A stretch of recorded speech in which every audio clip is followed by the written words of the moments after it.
पाक अधिकृत कश्मीर हमको मिल जाए इसलिए यह यज्ञ हो रहा है। ये कुछ नहीं, ये मूर्ख नीति है। और प्रधानमंत्री उसके लिए केवल दुग्ध आहार कर रहे हैं, अन्न नहीं लेंगे। 11 दिन तक वो अन्न नहीं ले रहे हैं। बिना बलिदान के वरदान नहीं मिला करता, बस यही कह रहा हूँ। हमने बलिदान दिया तो हमको वरदान मिला।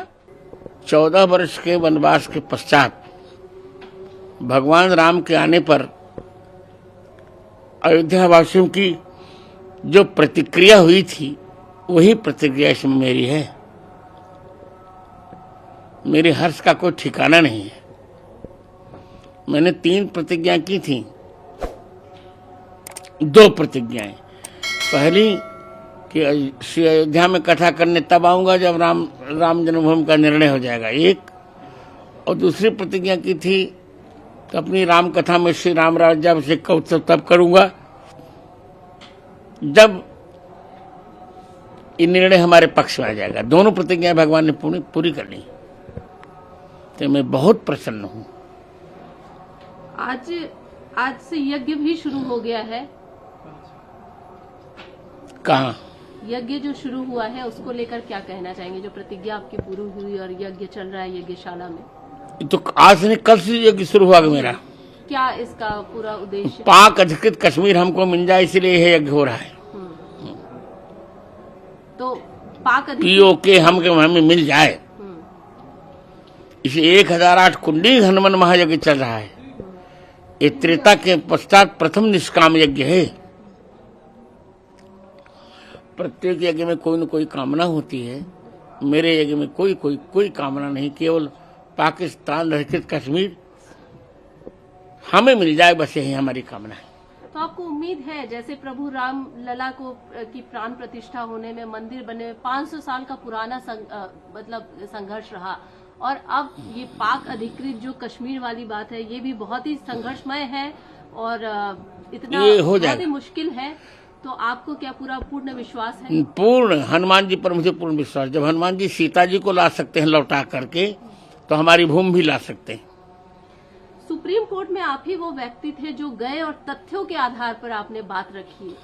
वो संघर्ष के दिन जब आप याद करते हैं तो क्या कहना चाहिए? कुछ ऐसे क्षण जो आप जब रोमांच हो जाता है मुझको, क्योंकि मैं भरत जी चिंतित थे कि मैं भगवान के काम में नहीं आया, पर मैं चिंतित नहीं हूं क्योंकि मेरी प्रतिभा भगवान के काम में आई। इसे मैं बहुत प्रसन्न हूं। गुरुजी, एक बात और भी जानना चाहूंगी। रामलला की प्राण प्रतिष्ठा को लेकर भी बहुत सारे प्रश्न उठाए जा रहे हैं कुछ राजनीतिक दलों द्वारा कि ये उचित नहीं है, शास्त्रों के अनुसार नहीं है, शास्त्र के अनुसार यही है। गर्भगृह में राम जी गर्भगृह का मंदिर पूरा हो गया, इससे भगवान स्थापित हो रहे हैं, अब ऊपर बनता रहेगा। और पुनर्वसु नक्षत्र भी है, त्रेता की छाया है, बहुत उचित है। और प्रधानमंत्री उसके लिए केवल दुग्ध आहार कर रहे हैं, अन्न नहीं लेंगे। 11 दिन तक वो अन्न नहीं ले रहे हैं। क्या ऐसा कोई प्रधानमंत्री देखा आपने? सोचिए।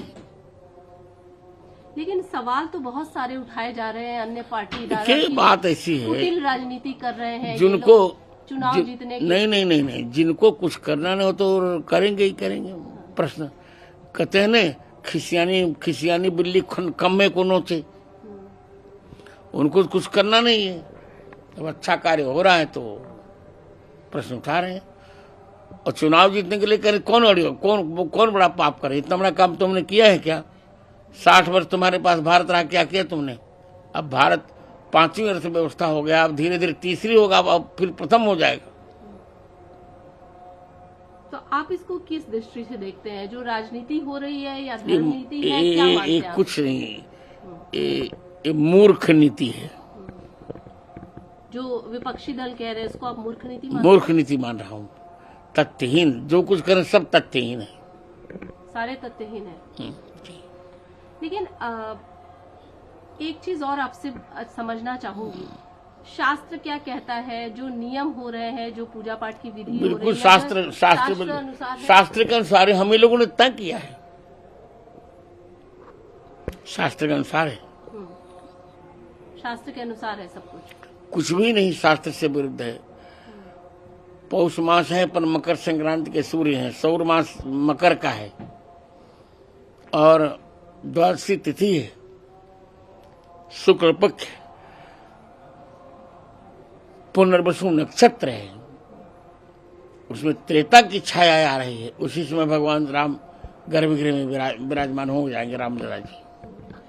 संत समाज की अगर बात करें, बहुत संघर्ष रहा, कार सेवकों का भी बहुत संघर्ष रहा, खून की नदियां बही, उसके बाद आज प्रभु श्री राम अपनी जगह पर स्थापित होने वाले हैं जल्द ही। तो संत समाज की तरफ से आप क्या कहना चाहेंगे, क्या विचार व्यक्त करना चाहेंगे इस पूरे विषय को लेकर? बिना बलिदान के वरदान नहीं मिला करता, बस यही कह रहा हूँ। हमने बलिदान दिया तो हमको वरदान मिला।